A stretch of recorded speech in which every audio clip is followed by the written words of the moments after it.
ನಾನು ಎಸ್ಪೆಷಲಿ ಅಮಾವಾಸ್ಯೆ ಹತ್ರ ತುಂಬಾ ಜಾಮ್ ಆಗೋದು. ನಾವು ಎಕ್ಸ್ಟ್ರಾ ಮೆಂಟ್ ಡಿಪ್ಲಾಯ್ ಮಾಡ್ತೀವಿ. ಪ್ರತಿ ವರ್ಷ ನಾವು ಹೇಗೆ ಬ್ಲಾಕ್ ಮಾಡ್ತೀವಿ, ಬ್ಯಾರಿಕೇಡ್ ಇಟ್ಕೊಂಡು ಹಾಕೊಂಡು ನಾವು ಅದರಲ್ಲಿ ಟ್ರಾಫಿಕ್ ಪ್ರಾಪರ್ ಆಗಿ ಕಂಟ್ರೋಲ್ ಮಾಡ್ತೀವಿ.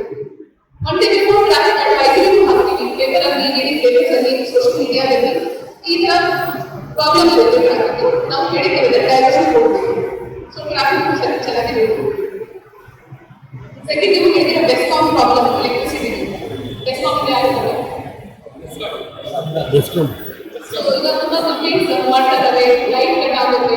ಈಗ ಎರಡು ಇಶ್ಯೂ ಆಗುತ್ತೆ. ಫಸ್ಟ್ ಇವ್ರು ಆಚರಣೆಗೆ ಸಮಸ್ಯೆ ಬರುತ್ತೆ. ನೆಕ್ಸ್ಟ್ ನಮಗೆ ಕೂಡ ಸ್ವಲ್ಪ ಲಾಗ್ ನೋಡಲಿಕ್ಕೆ ಕಷ್ಟ ಬರುತ್ತೆ. ಸೊ ನೀವು ನಿಮ್ಮ ಮಕ್ಕಳ ಜೊತೆ ಮಾತಾಡ್ಕೊಂಡು ಈ ವ್ಯವಸ್ಥೆ ಸರಿಪಡಿಸಿ. ಅವಾಗ ನೀವು ಎನ್ಶೋರ್ ಮಾಡಬೇಕು, ಕಂಟಿನ್ಯೂಸ್ ಒಬ್ಸರ್ವ್ ಮಾಡಬೇಕು. ಸೆಕೆಂಡ್ ಆಚೆಯಿಂದ ಹೋಗ್ಬೇಕಲ್ಲ, ಹೊರಗಿಂದ ಬಂದು ಜನ ಪಾರ್ಟಿಸಿಪೇಟ್ ಯಾರು ಮಾಡ್ತಾರೆ, ಹೊರಗಡೆ ಜನ ಪಾರ್ಟಿಸಿಪೇಟ್ ಮಾಡಬಹುದು ಅಂತ ಏನು ಸೃಷ್ಟಿಲ್ಲ. ಬಟ್ ಯಾರು ಬರ್ತಾರೆ, ನಿಮ್ಮ ಸಂಬಂಧಿಕರಿದ್ದಾರೆ, ಅನ್ನೋನ್ ವ್ಯಕ್ತಿ ಬರ್ತಾರೆ, ಅದ್ರ ಬಗ್ಗೆ ಸ್ವಲ್ಪ ಗಮನ ಹರಿಸಬೇಕು. ಅನ್ನೋನ್ ವ್ಯಕ್ತಿ ಬಂದು ಯಾರು ಸುಮ್ಮನೆ ಏನಾದರೂ ಗಲಾಟೆ ಮಾಡಬೇಕು, ಅನವಶ್ಯಕವಾಗಿ ಇನ್ಸಿಡೆಂಟ್ ಕ್ರಿಯೇಟ್ ಮಾಡೋದು, ಅದು ಆಗಬಾರ್ದು. ಸೊ ನಿಮ್ಮ ಸಂಬಂಧಿಕರು ಬರ್ತಾ ಇದ್ದಾರೆ, ನಿಮ್ಮ ನೋವು ಪರ್ಸನ್ಸ್ ಬರ್ತಾರೆ, ನಮ್ಗೆ ಏನು ಸಮಸ್ಯೆ ಇಲ್ಲ. ಹೇಳಿದ್ದಾರೆ ಸ್ಪೀಚ್ ಬಗ್ಗೆ ತುಂಬಾ ಗಮನ ಹರಿಸಬೇಕು. ಇಲ್ಲ ಇದು ರೈಟ್ ಆಫ್ ಫ್ರೀ ಸ್ಪೀಚ್ ಇದೆ, ಆದ್ರೂ ಕೂಡ ಬೇರೆ ಸಮುದಾಯಕ್ಕೆ, ಬೇರೆ ಯಾರಿಗೆ ರಿಲಿಜಿಯಸ್ ಫೀಲಿಂಗ್ಗೆ ತುಂಬ ನೀವು ಕುರಾನ್, ಇಸ್ಲಾಂ ಪೀಸ್ ಮೆಸೇಜ್ ಕಳಿಸ್ತೀರಾ, ಇದು ಅದು ಎಲ್ಲರಿಗೂ ಸಿಗಲೇಬೇಕು ಮೆಸೇಜ್. ಮತ್ತೆ ಆರ್ಮ್ಸ್ ಬಗ್ಗೆ ಕಡಗಾಗಲಿ, ಸ್ಫೋಟ ಆಗಲಿಕ್ಕೂ ಆಗಲಿ, we are bound by law. ಸುಮ್ಮನೆ ಯಾವುದು ಕಡಗ ವುಡನ್ ಕಡಗ ತಗೊಂಡ್ಬರ್ತಾರೆ. Even imitation copy of weapon is not allowed, ಅದು ನಿಷೇಧ ಇದೆ. ಯಾವ ರೀತಿ ವೆಪನ್ ನಿಷೇಧ ಇದೆ ಅದರ ಬಗ್ಗೆ ಸ್ವಲ್ಪ ಯೋಚನೆ ಮಾಡಿ.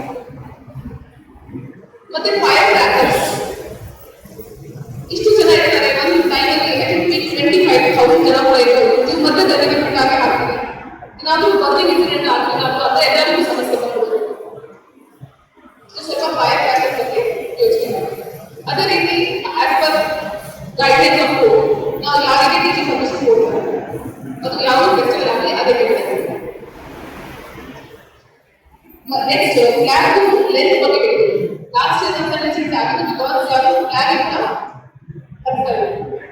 ಸೊ ಫ್ಲಾಗ್ ಹೈಟ್ ಸಣ್ಣ ಸಮಸ್ಯೆ ಬರುತ್ತೆ, ದೊಡ್ಡದಿದ್ರೆ ಎಲೆಕ್ಟ್ರಿಕಲ್ ಪೋಲ್ಸ್ಗೆ ಸಿಗ್ಬೋದು, ಸಮಸ್ಯೆ ಆಗಬಹುದು. ಅದಕ್ಕೆ ಫ್ಲಾಗ್ ಪೋಲ್ಸ್ ಹೈಟ್ ಸ್ವಲ್ಪ ಕಡಿಮೆ ಇದೆ. ಮತ್ತೆ ಅವ್ರಿಗೆ ನಾವು ಲಿಕ್ಕರ್ ಬ್ಯಾನ್ ಬಗ್ಗೆ ಬರ್ತಿದ್ದೀವಿ, ಡಿ ಸಿ ಆಫೀಸ್ಗೆ, ಅವಾಗ ಲಿಕ್ಕರ್ ಶಾಪ್ಸ್ ಎಲ್ಲ ಕ್ಲೋಸ್ ಇರುತ್ತೆ. ನಗರಸಭೆಗೆ ನಾವು ಮನವಿ ಮಾಡ್ತಾ ಇದ್ದೀವಿ, ಸ್ವಲ್ಪ ದಾರಿಯಾಗಿ ಮುಂದೆ ನೀವು ಸಿಂಗಲ್ ವಿಂಡೋ ಸಿಸ್ಟಮ್ ಬಗ್ಗೆ ಯೋಚನೆ ಮಾಡಿದ್ವಿ. ಸೊ ನಾನು ನಗರಸಭೆಗೆ ದರಖಾಸ್ತು ಮಾಡ್ತೀನಿ. ಪ್ರತಿ ವರ್ಷ ನಾವು ನಗರಸಭೆಗೆ ಆಗುತ್ತೆ ಅದು ಯಾವುದು ಮೊಬೈಲ್. ಸೊ ನಗರಸಭೆಯಲ್ಲಿ ಓಪನ್ ಆಗಬೇಕು ಸಿಂಗಲ್ ವಿಂಡೋ ಸಿಸ್ಟಮ್. ನಾನು ಇವತ್ತು ಬೇರೆ ಬೇರೆ ಡಿಪಾರ್ಟ್ಮೆಂಟ್ಸ್ ಇದ್ದಾರೆ, ನಮ್ಮ ಡಿಪಾರ್ಟ್ಮೆಂಟ್ ಆಗಲಿ ಅಥವಾ PWD ಆಗಲಿ, ನಿಮ್ಮ ಕಡೆಯಿಂದ ಅರ್ಜಿ ತಗೊಂಡು ಹೋಗ್ತಾರೆ. ಸೊ ಬೆಳಿಗ್ಗೆ 10 ಗಂಟೆ 11 ಗಂಟೆ ನೀವು ಯಾವ ಟೈಮ್ ಫಿಕ್ಸ್ ಮಾಡ್ತೀರಾ, ಅವಾಗ ಬಂದು ನಿಮ್ಮ ಹತ್ರ ಎಷ್ಟು ಅರ್ಜಿ ಬಂದಿದೆ ಒಂದೊಂದು ಕಾಪಿ ತಗೊಂಡು ಹೋಗ್ತಾರೆ. ಸೊ ಅದು ನಗರಸಭೆಯಲ್ಲಿ ಓಪನ್ ಆಗಬೇಕು, ಅದು ನಾಳೆಯಿಂದಾನೇ ಓಪನ್ ಆಗುತ್ತೆ. ಅದು ನೆಕ್ಸ್ಟ್ ಒಂದು ಚರ್ಚೆ ಬಂದಿದೆ, ಬಂಟಿಂಗ್ಸ್ ಪೋಸ್ಟರ್ಸ್. ಅದರಲ್ಲಿ ಏನಿಲ್ಲ, ಸಿಂಪಲ್ ಗೈಡ್ಲೈನ್ ಇದೆ. ಬಂಟಿಂಗ್ಸ್ ಏನಿಬೇಕು, ಪೋಸ್ಟರ್ಸ್ ಏನಿಬೇಕು, ನೀವು ನಗರಸಭೆಯಿಂದ ಪರ್ಮಿಷನ್ ತಗೊಂಡು ಕಟ್ಟಬೇಕು. ಬಟ್ ಒಂದ್ಸರಿ ಕಟ್ಟಿದೆ, ನಂದು ಜವಾಬ್ದಾರಿ ಬರುತ್ತೆ. ಅಲ್ಲಿ ನೀವು ರೌಂಡ್ ವಾಲಂಟಿಯರ್ ಹಾಕ್ಬೇಕಾಗುತ್ತೆ. ಇದನ್ನು ನಾವು ಸಾಕಷ್ಟು ಹಬ್ಬಗಳು ಬೇರೆ ಬರೋದು ಈ ರೀತಿ ಹೊಡಿತೀವಿ.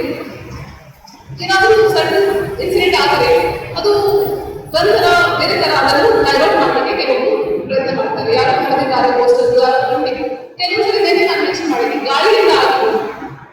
ತುಂಬ ಗಾಳಿ ಬಂದರೆ ಪೋಸ್ಟರ್ ಬೇಕಾಗುತ್ತೆ. ಬಟ್ ಅಲ್ಲ, ಯಾರು ಹೇಗೆ ಯೋಚನೆ ಮಾಡ್ತಾರೆ, ಬೇರೆ ಯಾರು ಬಂದು ಮಾಡ್ತಾರೆ, ಅವಾಗ ಸುಮ್ಮನೆ ನಾವು ಇಲ್ಲಿ ಡೈವರ್ಟ್ ಆಗ್ತೀವಿ.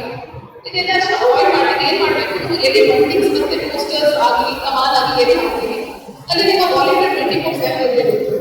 ಆದರೆ ಅದು ತುಂಬ ಕೆಲಸ ಆಗುತ್ತೆ, ಕೆಲಸ ಆಗುತ್ತೆ. ಮತ್ತೆ ವಾಲಂಟಿಯರ್ಸ್ ಬಗ್ಗೆ ನಾವು ಅವ್ರಿಗೆ ಹೇಳಿದ್ದೀವಿ, ಯಾರ್ಯಾರು ವಾಲಂಟಿಯರ್ ಆಗಿ ಪಾರ್ಟಿಸಿಪೇಟ್ ಮಾಡ್ತಾರೆ ನನಗೆ ಯಾವುದು ಒಂದು ಸಿಂಬಲ್ ಕೊಡುತ್ತೆ ಬ್ಯಾಚ್ ಆಗಲಿ ಟಿ ಶರ್ಟ್ ಆಗಲಿ ಕ್ಯಾಪ್ ಆಗಲಿ ಬ್ಯಾಚಸ್ ಓಕೆ ಮತ್ತೆ ಲೈಟ್ಸ್ ಆಗಿದ್ದಾಗಿ ನಾವು ಯಾವಾಗ ಇದ್ರ ಬಗ್ಗೆ ಫಾಲೋ ಮಾಡೋದು ಅದು ಇಲ್ಲಿದೆ ಇನ್ನು ಹೇಳಿದ್ರೆ ಸಂಸತ್ ಲೈಟ್ಸ್ ಆಗ್ತದೆ ಅಂತ ಏನಿದೆ ಮತ್ತೆ ಅವಾಗ ಎಲ್ಲರೂ ಡೆಕೋರೇಟ್ ಮಾಡಲೇಬೇಕು ಈಗ ಬರ್ತಾ ಇದೆ ಅಂತ ಕಾಣ್ಬೇಕು ಬಟ್ ಪೋಸ್ಟರ್ಸ್ ಬಗ್ಗೆ ಸ್ವಲ್ಪ ನನಗೆ ಸಮಯಕ್ಕೆ ಏನಿದೆ ಕಂಡೀಷನ್ಸ್ ಚೆನ್ನಾಗಿ ಕಟ್ಕೊಂಡು ನೀವು ಮಾಡಿಸ್ಬೋದು ಮತ್ತೆ ಫ್ಲಾಗ್ ಬಗ್ಗೆ ಆಲ್ರೆಡಿ ನಿಮ್ಮ DSP ಕೂಡ ತುಂಬಾ ಸ್ಪಷ್ಟವಾಗಿ ಹೇಳಿದ್ದಾರೆ ಯಾವುದು ಬಿಕಾಸ್ ನೀವು ಇಂಡಿಯಾದ ಫ್ಲಾಗ್ ಹಾಕ್ತೀರಾ ಇಸ್ಲಾಮಿಕ್ ಫ್ಲಾಗ್ ಹಾಕ್ತೀರಾ ನಿಮಗೆ ಸಮಸ್ಯೆ ಇದೆ ಬಟ್ ಬೇರೆ ಕಂಟ್ರಿ